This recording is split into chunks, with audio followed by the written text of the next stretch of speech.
बेंगलुरु में एक बड़े धोखाधड़ी मामले का खुलासा हुआ है। आरोप है कि हरीश वी नामक व्यक्ति ने निवेश के नाम पर एक परिवार से करीब 1 करोड़ 15 लाख रुपए की ठगी की। पीड़ित के अनुसार वर्ष 2023 से 2024 के बीच आरोपी ने उच्च मुनाफे का लालच देकर राशि हासिल की।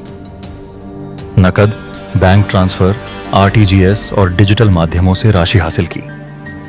बाद में न तो पैसा लौटाया गया और न ही संतोषजनक जवाब दिया गया। जब पीड़ित ने संपर्क करने की कोशिश की तो आरोपी ने फोन बंद कर दी और अपना पता भी खाली कर दिया। मामले की शिकायत कुंबलगोडू पुलिस थाना में दर्ज कराई गई है। पुलिस ने आरोपी के खिलाफ आईपीसी की धारा 406 और 420 के तहत एफआईआर दर्ज कर जांच शुरू कर दी है। पुलिस मामले की गहन जांच कर रही है। बेंगलुरु में एक बड़े धोखाधड़ी मामले का खुलासा हुआ है। आरोप है कि हरीश वी नामक व्यक्ति ने निवेश के नाम पर एक परिवार से करीब 1 करोड़ 15 लाख रुपए की ठगी की। पीड़ित के अनुसार वर्ष 2023 से 2024 के बीच आरोपी ने उच्च मुनाफे का लालच देकर नकद, बैंक ट्रांसफर, आरटीजीएस और डिजिटल माध्यमों से राशि हासिल की। बाद में न तो पैसा लौटाया गया और न ही संतोषजनक जवाब दिया गया। जब पीड़ित ने संपर्क करने की कोशिश की तो आरोपी ने फोन बंद कर दिए और अपना पता भी खाली कर दिया। मामले की शिकायत कुंबलगोडू पुलिस थाना में दर्ज कराई गई है। पुलिस ने आरोपी के खिलाफ आईपीसी की धारा 406 और 420 के तहत एफआईआर दर्ज कर जांच शुरू कर दी है। पुलिस मामले की गहन जांच कर रही है। सर, ನನ್ನ ಹೆಸರು ಚಂದ್ರಶೇಖರ್ ಅಂತ. ನಾನು 2022 ಅಲ್ಲಿ ಹರೀಶ್ ವಿ ಅನ್ನೋರನ್ನ ನಾನು ಪರಿಚಯ ಮಾಡ್ಕೊಂಡಿರ್ತೀನಿ ಫ್ರೆಂಡ್ಶಿಪ್ಪಲ್ಲಿ. ಆವಾಗ ಆರ್ಥಿಕವಾಗಿ ಅವನು ತೊಂದರೆಲಿರ್ತಾನೆ, ನಾನು ತೊಂದರೆಲಿ ಇರ್ತಾಯಿದ್ದೆ. ಆವಾಗ ಅವನೇನು ಮಾಡ್ದೆ, ನನಗೆ ಈ ಥರ ಒಂದು ಒಳ್ಳೆ ಸ್ಕೀಮ್ ಇದೆ, ಒಳ್ಳೆ ಪ್ರಾಫಿಟ್ ಬರ್ತದೆ, ನೀನು ಇನ್ವೆಸ್ಟ್ಮೆಂಟ್ ಮಾಡು, ನಾನು ನಿನಗೆ ಅದನ್ನು ದ್ವಿಗುಣ ಮಾಡಿಕೊಡ್ತೀನಿ ಅಂತಂದ. ಆಮೇಲೆ ವಾರದಲ್ಲಿ ಅದ್ರದ್ದು ಏನಿದೆ ಪ್ರಾಫಿಟ್ ಬರೋದನ್ನು ನಿನಗೆ ಕೊಡ್ತೀನಿ ಅಂತ ಹೇಳಿದಾಗ ನಾನೇನು ಮಾಡಿದೆ, ಮೊದಲನೇ ಸಲಕ್ಕೆ ಅವನಿಗೆ ನನ್ನ ಮಿಸ್ಸಸ್ ಕಡೆಯಿಂದ 50,000 1 ಲಕ್ಷದವರೆಗೂ ಫಸ್ಟ್ ಕೊಟ್ಟೆ. ಆಮೇಲೆ ಅವನು ಹೇಳ್ದ, ಇದಕ್ಕೆ ಜಾಸ್ತಿ ಇನ್ವೆಸ್ಟ್ಮೆಂಟ್ ಮಾಡಿದ್ರೆ ಪ್ರಾಫಿಟ್ ಜಾಸ್ತಿ ಬರುತ್ತೆ, ನೀನೊಂದು ಕೆಲಸ ಮಾಡು, ನಾನು ಯಾರೋ ನಮ್ಮ ಫ್ರೆಂಡ್ ಒಬ್ಬನಿಗೆ ಹೇಳ್ತೀನಿ, ಅವನ ಕಡೆಯಿಂದ ನಿನಗೆ ಅಮೌಂಟ್ ಕೊಡಿಸ್ತೀನಿ 10 ಲಕ್ಷ, ನೀನು ಅದಕ್ಕೆ ಬೇಕಾದ ದಾಖಲೆಗಳನ್ನ ಕೊಡು ಅಂತ ಹೇಳಿದಾಗ ನಾನು ಅವ್ರು ನಾನು ಮಾತಾಡಿದೆ. ನನ್ನ ಮಿಸ್ಸಸ್ಸು ನಂದು ಚೆಕ್ಕು ಪೇಪರೆಲ್ಲ ಕೊಟ್ಟು 3 ತಿಂಗಳು ಟೈಮು ಅಂತೇಳಿ ಅವನ ಹತ್ರ 10 ಲಕ್ಷ ಕೊಡಿಸ್ತಾ ನನ್ನ ಮಿಸ್ಸಸ್ ಅಕೌಂಟಿಗೆ ಹಾಕಿದ್ರು ಜನವರಿಯಲ್ಲಿ 2024.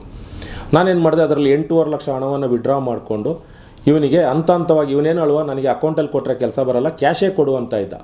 ಆವಾಗ ಕ್ಯಾಶಲ್ಲೂ ಅಕೌಂಟಲ್ಲೂ ಅಂತ ಅಂದ್ಬಿಟ್ಟು ಆ ಕ್ಯಾಶನ್ನು ನಾನು ಅವನಿಗೆ 8.5 ಲಕ್ಷ ರೂಪಾಯಿ ನನ್ನ ಮಿಸ್ಸಸ್ ಕಡೆಯಿಂದ ಕೊಟ್ಟಿರೋದನ್ನು ಅವನಿಗೆ ನೀಡಿದೆ.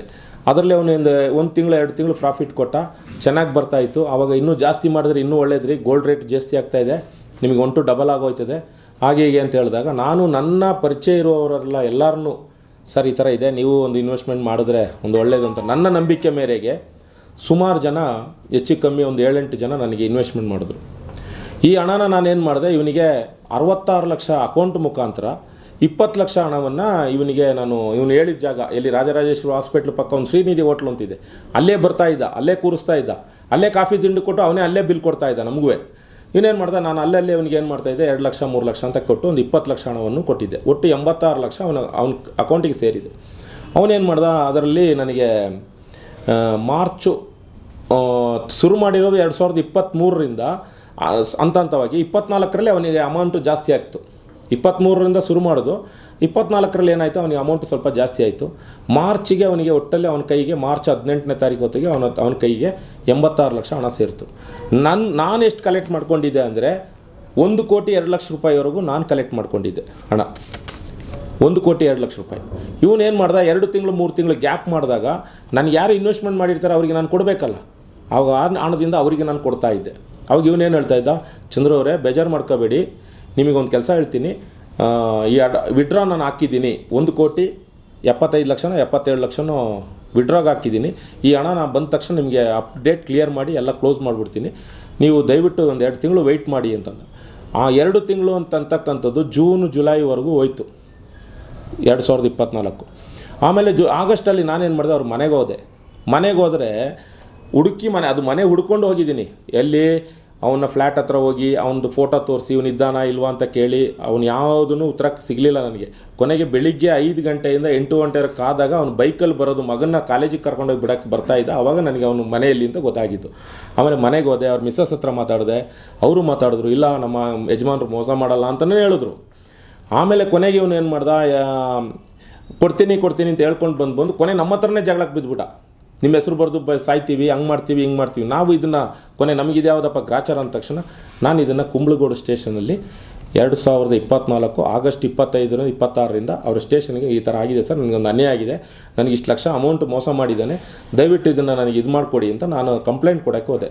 ಆ ಸ್ಟೇಷನಲ್ಲಿ ಕಂಪ್ಲೇಂಟ್ ಕೊಡೋಕ್ಕೆ ಹೋದರೆ 4-5 ದಿವಸ ಈ ಕಂಪ್ಲೇಂಟ್ ಹಂಗೆ ಬರಿಬೇಡ್ರಿ ಹಿಂಗೆ ಬರಿಬೇಡ್ರಿ ಅಂತ ನಮ್ಮನ್ನು ಎಳೆದಾಡಿದ್ರು. ಆಮೇಲೆ 2ನೇ ತಾರೀಕು ಒಂದು ಕಂಪ್ಲೇಂಟ್ನ ಬರೆದು ಅವರು ಅದನ್ನು ರಿಜಿಸ್ಟರ್ ಮಾಡಿಕೊಂಡ್ರು. ಅದಕ್ಕೊಂದು ನಂಬರು ಕೊಟ್ಟರು, ಸೀಲು ಸೈನ್ ಮಾಡಿ ಕೊಟ್ಟರು ನನಗೆ. ಆಮೇಲೆ ಆ ಕಂಪ್ಲೇಂಟ್ 2/9/2024 ಕಂಪ್ಲೇಂಟ್ ಕೊಟ್ಟ ಕಂಪ್ಲೇಂಟಿಂದ 3/10 1 ತಿಂಗಳು ಬಿಟ್ಟು ಇವನು ಮೈಸೂರಲ್ಲಿದ್ದಾನೆ, ಲೊಕೇಶನ್ ಟ್ಯಾಪ್ ಮಾಡಿಸಿದ್ದೀವಿ, ಬನ್ನಿ ಚಂದ್ರು ಅವರೇ ಹೋಗೋಣ ಅಂತಂದ್ಬಿಟ್ಟು ನನ್ನನ್ನು 2 ಸಿಬ್ಬಂದಿ ವರ್ಗದವ್ರ ಜೊತೆ ಮೈಸೂರಿಗೆ ಕರ್ಕೊಂಡೋದ್ರು. ಅವನ ಮೈಸೂರು ಲಾಡ್ಜಿಯಿಂದ ಕರ್ಕೊಂಡು ಬಂದು ಸಾಯಂಕಾಲ 3ನೇ ತಾರೀಕು ರಾತ್ರಿ 7:30-8 ಗಂಟೆ ಕರ್ಕೊಬಂದು ಆಮೇಲೆ ಏನು ಮಾಡಿದ್ರು, ಅಲ್ಲಿ ಅವನಿಗೆ ರಾತ್ರಿ 10:30-11 ಗಂಟೆವರೆಗೆ ಇರಿಸಿ ಅವನ ಹತ್ರ ಏನು ಮಾತಾಡಿದ್ರೋ ಗೊತ್ತಿಲ್ಲ, ನನ್ನ ಹತ್ರ ನನಗೇನು ಮಾಡಿದ್ರು, ಇರ್ರಿ ಮಾತಾಡೋಣ, ಒಂದು ದಿವಸ ಟೈಮ್ ಕೊಡಿ ಅಂದರು. ಮಾರನೇ ದಿನ ಬರೋಕ್ಕೆ ಹೇಳಿದ್ರು 4ನೇ ತಾರೀಕಿಗೆ. 4/10/2024 ತಿರ್ಗಾ ಸ್ಟೇಷನ್ಗೆ ಬೆಳಿಗ್ಗೆ ಹೋಗಿ ಮಾತಾಡಿ ಎಲ್ಲ ಬಂದಮೇಲೆ ಅವರು ನನಗೆ ಇನ್ಸ್ಪೆಕ್ಟರ್ ಸಾಹೇಬರು ಏನಂದರು, ಚಂದ್ರು ಅವರೇ ಅವನ ಹತ್ರ ಹಣ ಇದೆ, ನೀವು ಅವನಿಗೆ ಒಂದು 15 ದಿವಸ ಕಾಲಾವಕಾಶ ಮಾಡ್ರೆ ಅವನೇ ದುಡ್ಡು ಕೊಡ್ತಾನೆ, ಸುಮ್ಮನೆ ಏನಕ್ಕೆ ಇದು ಮಾಡ್ತೀರಾ ಅಂತ ಒಂದು ಸಂವಾದ ಮಾಡಿ ಕಳಿಸಿದ್ರು. ಆಯಿತು ಸರ್, ನೀವು ನಿಂಗೆ ಹೇಳ್ತೀರಾ ಹಂಗೆ ನಾವು ಒಂದು. ಆಮೇಲೆ ಏನು ಮಾಡಿದ್ರು, 15 ದಿವಸ ಆಯಿತು. ತಿರ್ಗಾ ಏನು ಮಾಡಿದ್ರೆ ಇವನು ಬಂದುಬಿಟ್ಟು, ಸರ್ ನನಗೆ ಇನ್ನೊಂದು 15 ದಿವಸ ಬೇಕು, ನಾನು ಈ ಹಣ ವಿಡ್ರಾ ಮಾಡಿಬಿಟ್ರೆ ನನಗೆ 25% 30% ಲಾಸ್ ಆಗೋಯ್ತದೆ, ನಾನು ಈ ತಿಂಗಳು ಕೊನೆಯಲ್ಲಿ ಕೊಡ್ತೀನಿ ಅಂತಂದ, ಅಕ್ಟೋಬರ್ ತಿಂಗಳ ಕೊನೆಯಲ್ಲಿ. ಆಮೇಲೆ ಸಾಹೇಬ್ರು ಏನು ಮಾಡಿದ್ರು, ಅಕ್ಟೋಬರ್ ತಿಂಗಳ ಕೊನೆಯಲ್ಲಿ ದೀಪಾವಳಿ ಇದೆ ಹರೀಶ್, ನೀನೊಂದು ಕೆಲಸ ಮಾಡು, ಇನ್ನೊಂದು 5 ದಿನ ಜಾಸ್ತಿ ತಗೋ, ಕ್ಲಿಯರ್ ಮಾಡು ಅಂತ ಹೇಳಿದ್ರು. ಆಯಿತು ಸರ್ ಅಂತಂದ್ಬಿಟ್ಟು ಹೋದ. ನವಂಬರ್ 5ನೇ ತಾರೀಕಿಗೆ ಬಂದ ಸ್ಟೇಷನ್ಗೆ, 6ನೇ ತಾರೀಕಿಂದ ಅವ್ನು ಸ್ವಿಚ್ ಆಫ್ ಮಾಡ್ಕೊಂಡ. ಆಮೇಲೆ ಕೈಗೆ ಸಿಗಲಿಲ್ಲ. ಜನವರಿಯಲ್ಲಿ ಇದೇ ರೀತಿ ಲೊಕೇಶನ್ ಹಾಕಿದಾಗ ಆವಾಗ ಸಾಹೇಬ್ರು ಅವನಿಗೆ ಮೆಸೇಜ್ ಹಾಕೋರು, ಯಾವಾಗ ಬರ್ತೀಯಾ ಏನು ಬರ್ತೀಯ ಅಂತ. ಅವಾಗ ಇಲ್ಲ ಸರ್ ನಾನು ಉಡುಪಿಯಲ್ಲಿದ್ದೀನಿ, ಮಂಗಳೂರಲ್ಲಿದ್ದೀನಿ ಅಂತ ಹೇಳ್ತಾ ಇದ್ದ. ನಾನು ಎಲ್ಲ ದಾಖಲೆಗಳನ್ನು ಕರೆಸ್ಪಾಂಡ್ ಮಾಡಿದ್ದೀನಿ RTA ಮುಖಾಂತರ, ನನಗೆಲ್ಲ ಕೊಡಿ ಅಂತ ಕೊಡಲಿಲ್ಲ. ಕೊನೆಗೆ ಅದಕ್ಕೊಂದು ಉತ್ತರ ಹೇಳಿದ್ರು, ಅಸ್ಪಶ್ಯವಾಗಿದೆ, ದಾಖಲೆಗಳು ಅಸ್ಪಶ್ಯವಾಗಿದೆ ಅಂತ ನನಗೆ ಹೇಳಿದ್ರು. ಆಮೇಲೆ ನಾನೇನು ಮಾಡಿದೆ, ಇದನ್ನು SP ಗೆ ಬರೆದೆ. ರಾಮನಗರ ಕಂಟ್ರೋಲ್ ಇತ್ತು ಅವಾಗ ಕುಂಬಳಗೋಡು ಸ್ಟೇಷನ್. SP ಗೆ ಬರೆದಾಗ SP ಸಾಹೇಬರು ಬಂದು ಅದನ್ನು ಮಾಗಡಿ ಡಿವಿಷನ್ DSP ಗೆ ಬರೆದ್ರು. ಅವ್ರೇನಿದೆ ಅವ್ರು ಕೇಳ್ತಾ ಇದ್ದಾರೆ, ಅವ್ರ ಮಾಹಿತಿಯಲ್ಲಿ ಅವ್ರಿಗೆಲ್ಲ ದಾಖಲೆಗಳನ್ನ ಕೊಡಿ ಅಂತ. ಆವಾಗ ಇವರು ಇಲ್ಲ ಸರ್ ನಾನು ನೋಡಿ ಸರ್ ಕಂಪ್ಲೇಂಟ್ ಮಾಡಿ ಇಷ್ಟು ತಿಂಗಳಾಗಿದೆ, ಅವರು ಏನು ಮಾಡ್ತಾಯಿಲ್ಲ ಸರ್ ಅಂತ ನಾನು ಅವಾಗ DSP ಸಾಹೇಬ್ರಿಗೆ ಹೇಳಿದೆ. ಅವ್ರನ್ನ ಕರೆದ್ರು, ಅವ್ರೇನು ಕೇಳ್ತಾರೆ ದಾಖಲೆಗಳನ್ನೆಲ್ಲ ಕೊಡಿ ಅಂದರು. ಆನಂತರ ಏನು ಮಾಡಿದ್ರು, ಅವರು 30ನೇ ತಾರೀಕಿಗೆ ಹೋದೆ ಸ್ಟೇಷನ್ಗೆ, ನಾಳೆ ಬರ್ರಿ, ನಾಳೆ ಬನ್ನಿ, ಎಷ್ಟೊತ್ತಾದರೆ ನಾನು FIR ಮಾಡೇ ಮಾಡ್ತೀನಿ ಅಂದರು. 31/5 ಇವ್ರು ಏನು ಮಾಡಿದ್ರು, 169/2025 ಅಂತ FIR ನಂಬರ್ ಮಾಡಿ ನನಗೆ ಕಳಿಸಿದ್ರು. ಅದಕ್ಕೆ ಅವಾಗ ಅವ್ರು ಏನು ಮಾಡಿದ್ರು, ಹಳೆ ಕಂಪ್ಲೇಂಟ್ನ ಬಿಟ್ಬಿಟ್ಟು ಹೊಸ ಕಂಪ್ಲೇಂಟ್ ಬರೀರಿ ಅಂದರು. ಆಯಿತು ಸರ್ ಹೊಸ ಕಂಪ್ಲೇಂಟ್ ಬರಿತೀನಿ ಅಂದೆ. ಹಳೇದನ್ನು ಬಿಟ್ಬಿಟ್ರು, ಹೊಸ ಕಂಪ್ಲೇಂಟ್ ಮಾಡಿ ಅದ್ರ ಮೇಲೆ 169/2025 ಅಂತ ಕಂಪ್ಲೇಂಟ್ FIR ನಂಬರ್ ಹಾಕಿ ಮೇ ತಿಂಗಳಿಂದ ರಾಮನಗರ ಕಂಟ್ರೋಲ್ ಇತ್ತು. ಆವಾಗ ಅವರು ಯಾವಾಗ ಹೋಗಿ ಕೇಳಿದ್ರು, ಅವ್ರು ಏನು ಹೇಳೋರು ಅಂದರೆ, ಇಲ್ಲ ಸಿಬ್ಬಂದಿ ವರ್ಗ ಕಮ್ಮಿ ಇದೆ, ಆಮೇಲೆ ಬ್ಯುಸಿ ಇದ್ದೀವಿ, ಡ್ಯೂಟಿಯಲ್ಲಿದ್ದಾವೆ ಅಂತಂದ್ರು ತಳ್ತಾ ಬಂದರು. ಆಮೇಲೆ ಇದೇನಾಯಿತು, ಕುಂಬಳಗೋಡು ಸ್ಟೇಷನ್ ಬಂದು ಸಿಟಿ ಲಿಮಿಟ್ ಬೆಂಗಳೂರು ನಗರ ಸೇರ್ಕೊಂಡ್ಮೇಲೆ ಹೊಸ ಸಿಬ್ಬಂದಿ ವರ್ಗದವ್ರು ಬಂದಮೇಲೆ ಈ ಡಿಸೆಂಬರ್ ತಿಂಗಳಲ್ಲಿ ಅವ್ರನ್ನ ಅರೆಸ್ಟ್ ಸ್ಟೇಷನಿಗೆ ಕರ್ಕೊಬಂದು ನ್ಯಾಯಾಲಯಕ್ಕೆ ಕರ್ಕೊಂಡೋಗಿ 10 ಡೇಸ್ ಕಸ್ಟಡಿಗೆ ತಗೊಬಂದಿದ್ದಾರೆ. ಅವ್ರನ್ನ ಯಾವುದೇ ತನಿಖೆ ಮಾಡಲಿಲ್ಲ. ನಮಗೆ ಅವರ ತನಿಖೆ ಇನ್ನೊಂದು ಏನಾಗಿದೆ ಅಂದರೆ, ನಾನು ಯಾರ ಹತ್ರ ಬಂಡವಾಳ ಹಾಕ್ಸಿದ್ದೀನಿ, ಯಾರ್ಯಾರು ದುಡ್ಡು ಕೊಟ್ಟಿದ್ದಾರೆ, ನನ್ನ ಅಕೌಂಟಿಗೆ ಯಾರ್ಯಾರು ಕೊಟ್ಟಿದ್ದಾರೆ, ಅವರ ಎಲ್ಲ ಸ್ಟೇಟ್ಮೆಂಟನ್ನು ನಾನು ಸ್ಟೇಷನ್ಗೆ ಕೊಟ್ಟಿದ್ದೀನಿ. ನನ್ನ ಸ್ಟೇಟ್ಮೆಂಟ್ ತಗೊಂಡು ನಾನು ಇದುವರೆಗೂ ನೀಡಿಲ್ಲ. ನನ್ನ ಸ್ಟೇಟ್ಮೆಂಟ್ ಕೇಳಿದಾಗ ಅವ್ರು ಹೇಳ್ದಂಗೆ ನಾನು ಬರೆಯೋಕ್ಕೆ ರೆಡಿ ಇಲ್ಲ. ಯಾಕೆಂದರೆ ನನ್ನ ನೋವು ನನ್ನ ಕತೆ ನನಗೆ ಗೊತ್ತಿರೋದು. ಅದರಿಂದ ಈ ಥರ ಬರಿಬೇಕು ಹಂಗೆ ಬರಿಬೇಕು ಅಂದರು. ಇಲ್ಲ ಬಿಡಿ ಸರ್, ನನ್ನ ಸ್ಟೇಟ್ಮೆಂಟು ನಿಮಗೆ ಪೋಸ್ಟ್ ಮುಖಾಂತರ ಕಳಿಸ್ತೀನಿ ಅಂತ ಹೇಳಿದ್ದೀನಿ, ಅದನ್ನು ನಾನು ಕೊಡ್ತಾಯಿದ್ದೀನಿ. ಆಮೇಲೆ ಈ ತನಿಖೆಗೆ ನಾನು ಮೇಲಧಿಕಾರಿಗಳಿಗೆ ಬರೆದು ಇವರು ಮಾಡುವಂಥ ಇನ್ವೆಸ್ಟಿಗೇಷನ್ ನನಗೆ ಸಮಾಧಾನ ಇಲ್ಲದ್ರಿಂದ ದಯವಿಟ್ಟು ಇದನ್ನು CCBಗೋ ಬೇರೆ ಯಾವುದಾದ್ರು ಡಿಪಾರ್ಟ್ಮೆಂಟಿಗೆ ವಹಿಸ್ಬಿಟ್ಟು ಒಳ್ಳೆ ತನಿಖೆ ಮಾಡಿ ನ್ಯಾಯ ಕೊಡಿಸ್ಬೇಕು ಅಂತ ಮಾಧ್ಯಮ ಮುಖಾಂತರ ಕೈ ಮುಗಿದು ಕೇಳ್ಕೊತಾ ಇದ್ದೀನಿ.